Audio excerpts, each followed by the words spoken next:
Managing a hotel wasn't just a job for me, it was my life. I'm Grace, and this hotel was my world until he walked in. He was impossible to miss, a young man in a suit that screamed money, his attention glued to an expensive phone. He checked in with a smile that could knock you off your feet. "Good evening, I'm Ethan," he said, his voice smooth as silk. "I'm here for a couple of nights. Anything interesting happening around here?" I found myself smiling back, a bit caught off guard by his charm. "Well, Ethan, the city's full of surprises."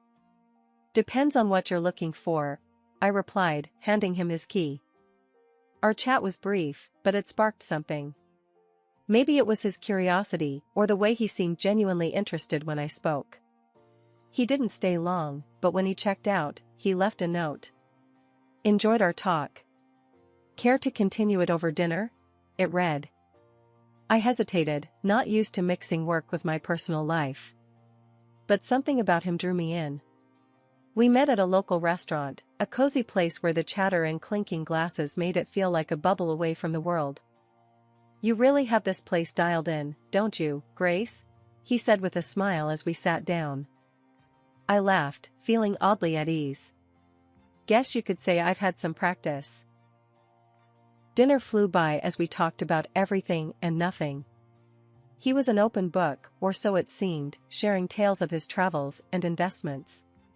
When the conversation turned to me, I found myself opening up more than I usually would. I told him about losing my parents, about how it was just Mia and me against the world since I was 21. "That's a heavy load to carry, Grace. You must be incredibly strong," he said, his eyes reflecting a mix of admiration and something else I couldn't quite place. I shrugged, brushing off the compliment. "We all play the hand we're dealt, right? Mia's been my priority. Our parents left us a little something, and I've been careful with it. Made it grow, bit by bit." He nodded, his expression thoughtful. "That's impressive. You've got a good head on your shoulders." As the night wore on, I realized I hadn't laughed this much in a long time. But when I tried to learn more about him, about his family, he'd skillfully change the subject. "My folks and I don't see eye to eye. Let's just say they have their ideas about life, and I have mine," he said, a shadow crossing his face. I didn't press further. We all have our stories, our scars. As the evening drew to a close, I found myself not wanting it to end. There was something about Ethan, something that made me feel alive in a way I hadn't in years.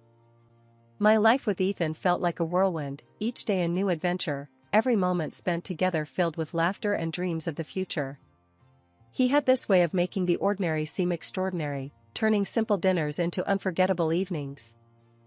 "Ethan, I still can't believe how fast everything is moving," I said to him one evening as we sat in our favorite little cafe, the one with the dim lights and cozy corners. He reached across the table, taking my hand in his. "Grace, when something feels right, why wait? I've never been surer of anything in my life," he replied, his eyes holding mine with an intensity that sent shivers down my spine. "I know, it's just, everything's happening so fast. It's a lot to take in," I confessed, feeling a whirlpool of emotion swirling inside me. He squeezed my hand gently.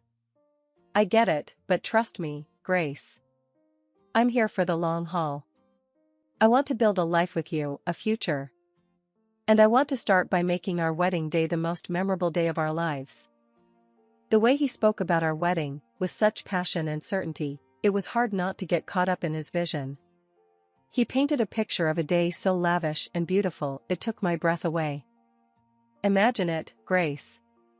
A ceremony that no one will forget, a celebration of our love.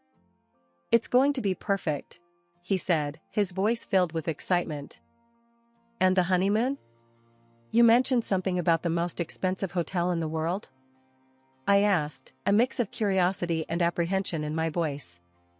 His smile widened. "Yes, it's all part of the plan. But I need you to trust me, to take this leap with me. Your savings for the wedding, my funds for the honeymoon and our future home. Together, we'll make this a reality." I hesitated, the practical part of me screaming caution. But looking into his eyes, full of love and promise, I found myself nodding. Okay, Ethan. Let's do it. Let's make this wedding a day to remember.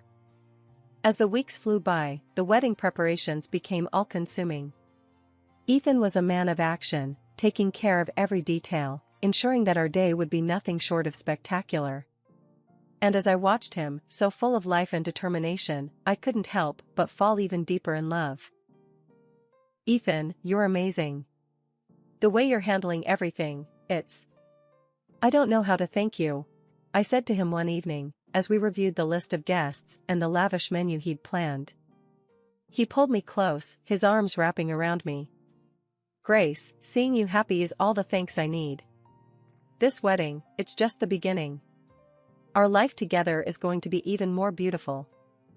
But amidst the whirl of excitement, there were moments when doubt crept in, whispering questions in the quiet of the night. Was I moving too fast? Was I getting swept away by the romance of it all? Every time those thoughts surfaced, Ethan's assurances were there to chase them away. His words, his promises, they were my anchor, holding me steady in the storm of uncertainty.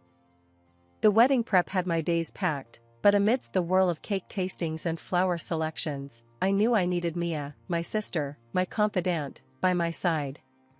Since our parents passed, it had been us against the world, and her input meant everything to me, especially now. I called her up, hoping she could sneak away from the cafe she worked at. Hey, Mia, think you can ditch the aprons and coffee smells for some tulle and satin today? I half joked, my voice laced with hopeful anticipation. Mia's laughter came through the phone, light and familiar. For you, sis, I'll trade coffee stains for bridal trains any day. Give me an hour to wrap things up here, and I'm all yours. The bridal shop was a wonderland of white and ivory, dresses cascading like waterfalls of lace and silk. As I tried on gowns, Mia's presence was a calming force in the storm of satin and sequins. That one, Grace. It's like it was made for you, Mia said, her eyes lighting up as I stepped out of the dressing room in a gown that felt just right. I studied my reflection, the dress hugging every curve and cascading to the floor in a sea of soft fabric. You think? I feel. I don't know, like a real bride, I admitted, a smile creeping onto my lips. Mia's grin matched mine, but in a fleeting moment, I caught a shadow pass over her face, quick and troubling. Before I could question it, she was up and pulling a dress off the rack. Mind if I give this one a whirl? Just for kicks, Mia said, holding up a stunning gown that caught the light with every movement. I laughed, the sound a mix of surprise and delight. Planning on eloping, are you? Or is there a mystery man you've been hiding from me? Mia's laugh, usually so carefree, held a note of something I couldn't quite place. Oh, Grace, you know me. Always a bridesmaid, never a bride. But a girl can dream, can't she? She quipped, though her gaze darted away, hiding something. The day rolled on, a blend of laughter and whispers of silk. But Mia's mood seemed to flip like a switch, her usual bubbly demeanor clouded by moments of distraction. Everything okay, Mia? You seem a bit off today. I probed gently, concern threading through my words. She was quick to dismiss it, a wave of her hand erasing my worries. It's nothing, really. Just cafe chaos. You know how it gets, Mia assured me, but her forced smile didn't quite reach her eyes. As we left the bridal shop, the weight of her secrets seemed to hang between us, an unspoken tension that neither of us could quite navigate. I wanted to believe it was just pre-wedding stress, maybe a spat with a troublesome customer, but the nagging in my gut told me it was something more. That night, as I lay in bed, the excitement of finding the perfect dress was overshadowed by the puzzle that was Mia's behavior. She was the one person who had always been an open book to me, yet now, there were pages I couldn't read, words hidden just out of sight. And as the wedding day edged closer, the joy I should have been feeling was tinged with a worry I couldn't shake. Mia and I had faced everything together, but now, it felt like there was a growing gap, one filled with secrets and unasked questions. Little did I know, the answers to those questions were about to turn my world on its head. It was a day like any other, or so I thought, until Ethan left his phone buzzing and forgotten on the kitchen counter. As I went about tidying up the apartment, the constant notifications from his phone nagged at me, a persistent reminder of something amiss. The lack of a password was a surprise, but it was nothing compared to the shock that awaited me inside. The messages between Ethan and Mia were like a punch to the gut, each word a betrayal that tore through my heart. They weren't just having an affair, they were planning to push me aside like I was nothing, like all the years of sisterhood with Mia meant less than the dirt under their shoes. I read and reread Mia's message, confessing her pregnancy with Ethan's child. The words blurred as tears clouded my vision. Can't believe we pulled this off. She's such a fool, falling for every lie. And now, with the baby, we can finally be together, just as we planned, it read. The world around me seemed to spin, a carousel of deceit and treachery.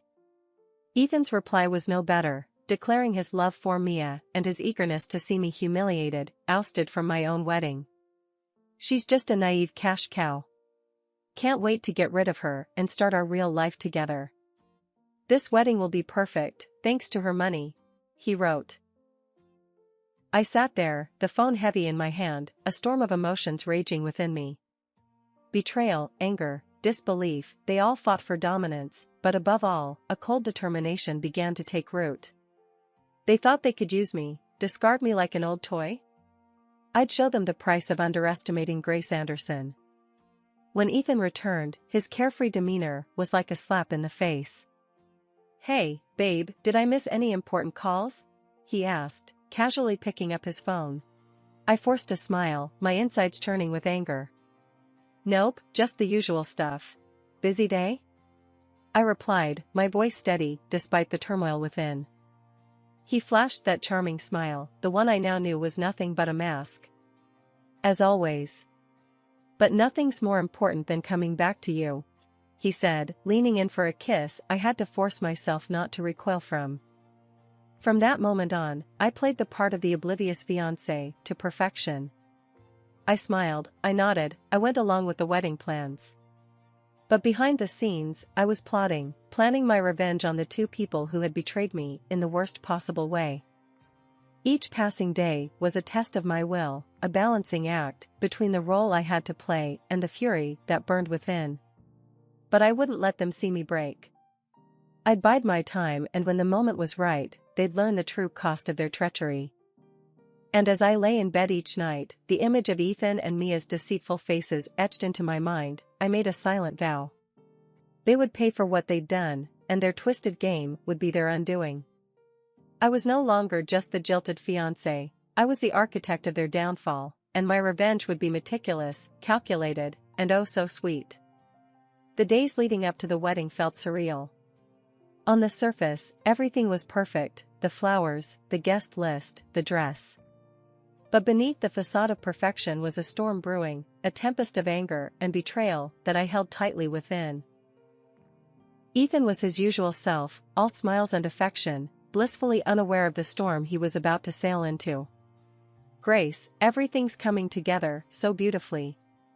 This wedding is going to be the talk of the town, he said one evening, as we reviewed the final preparations.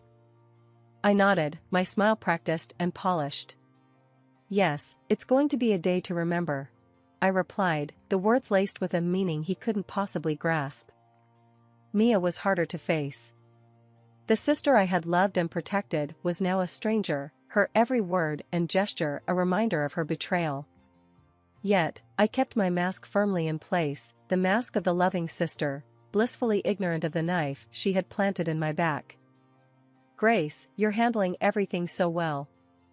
I don't know how you do it, Mia said one day, as we finalized the seating arrangements. I looked at her, the sister I thought I knew, and forced a laugh. Oh, Mia, you know me. Always had a knack for organizing chaos, I said, the irony of the statement not lost on me. As the wedding day drew closer, the tension became almost tangible, a tightrope I walked with precision and care. Ethan's phone was now always guarded, his conversations hushed and hurried. But it didn't matter. I had seen enough, knew enough. The morning of the wedding dawned clear and bright, a beautiful day for a beautiful disaster. As I got ready, the reflection in the mirror showed a bride, serene and poised. But behind the veil and the makeup was a woman on a mission, a woman who would no longer be a pawn in someone else's game. "Mia's running late, huh?" Ethan remarked casually, adjusting his tie. I met his gaze in the mirror, my eyes giving nothing away. "Yes, but she'll be here. Wouldn't miss it for the world," I replied, the double meaning clear in my voice. He nodded, oblivious to the undercurrents. "Well, she's always been a bit unpredictable. But today's about us, Grace. Our new beginning."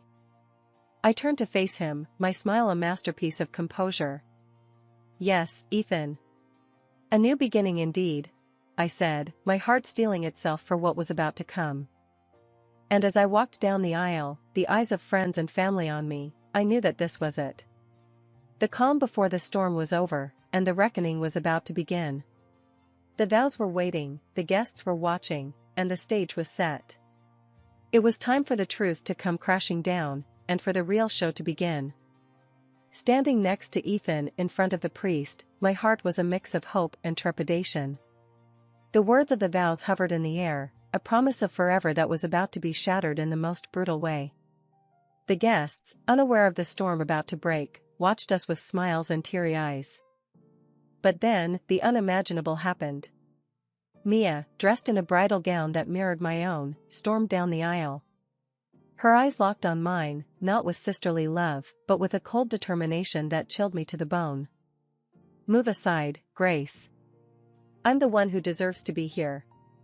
Ethan loves me, and this child I'm carrying is his," Mia declared, her voice cutting through the stunned silence. The room erupted into whispers and gasps, the guests turning to each other in confusion and disbelief.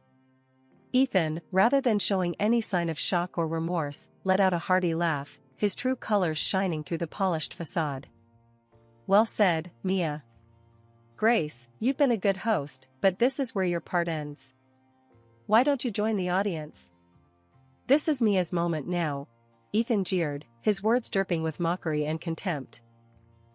The audacity of their betrayal, so public and so cruel, sent a shockwave through the crowd.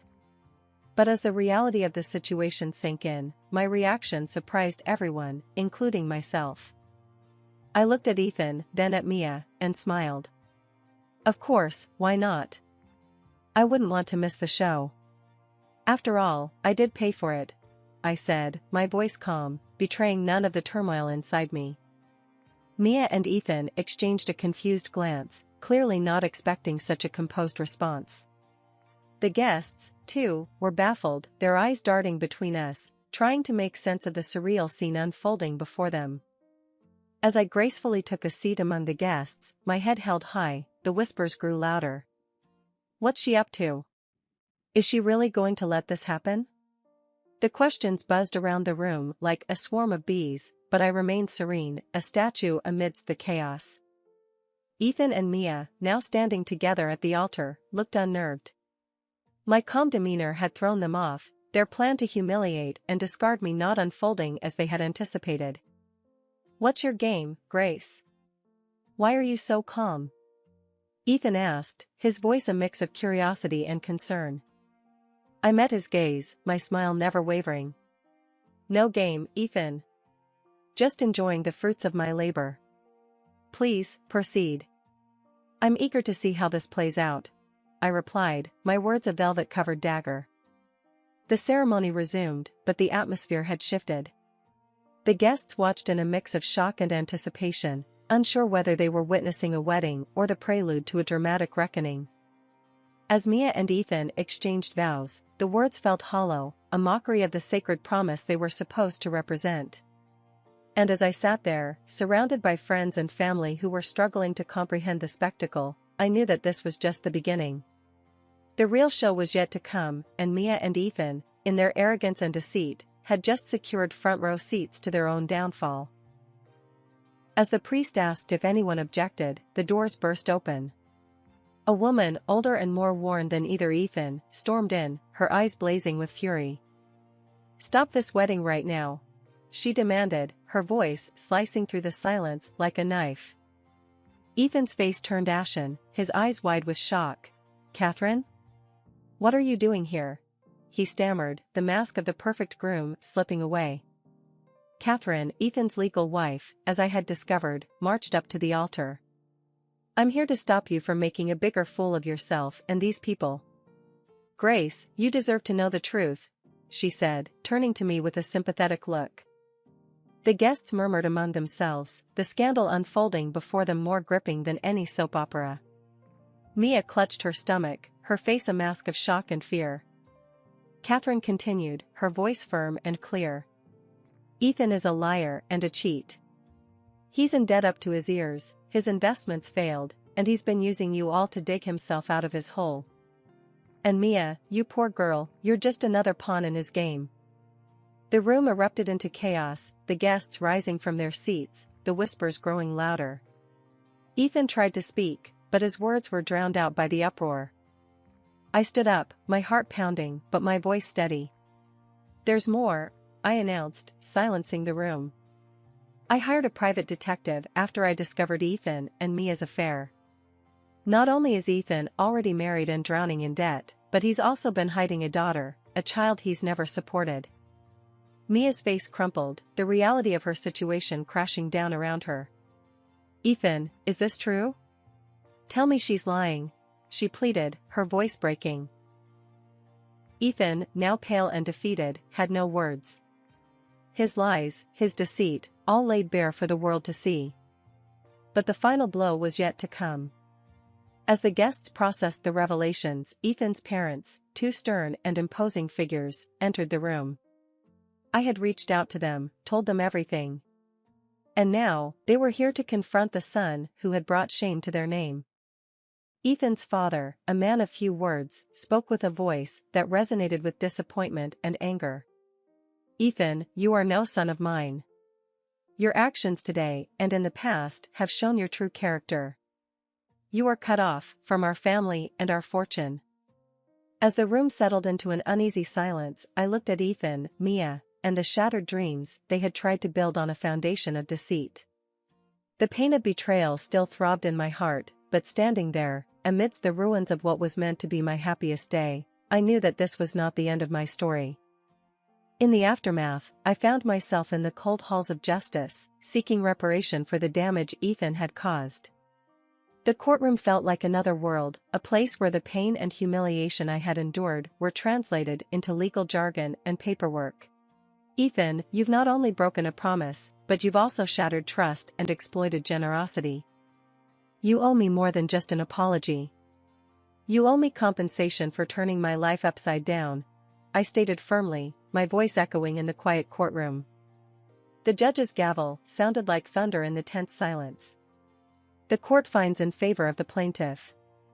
The defendant is hereby ordered to pay $50,000 in damages for the distress and financial loss caused, he declared, his words a balm to my wounded spirit. As I walked out of the courtroom, the burden of the past months felt lighter. Justice had been served, but the road to healing was just beginning. Ethan's troubles didn't end with me. Catherine, his legal wife, fueled by hurt and fury, launched her own legal battle, demanding compensation for his infidelity and neglect of their child. The once suave and confident man was now entangled in a web of his own making, his lies and deceit finally catching up to him. Mia, my sister, the person I had trusted and loved more than anyone, found herself alone and abandoned. Ethan had fled the city, leaving her to face the consequences of their actions. She was pregnant and scared, a far cry from the carefree and happy girl she once was. Grace, I know I don't have the right to ask for your forgiveness. But I'm lost, and I don't know what to do, Mia pleaded one day, her eyes filled with tears. I looked at her, the sister I once would have done anything for. Mia, you were my family, my blood. But what you did, it's not something I can just forget or forgive. You chose your path, and now you have to walk it, just like I'm walking mine. The distance between us was more than just physical. It was a chasm filled with betrayal and hurt, too wide and too deep to ever bridge again. Life moved on, but the scars of those tumultuous months remained. I focused on rebuilding my life, on finding peace in the simple things. I had loved and lost, trusted and been betrayed, but through it all, I had survived. And as I looked back on everything that had happened, I realized that the most important journey was the one I was taking within myself. A journey of healing, of rediscovering my strength, and of learning to trust and love again.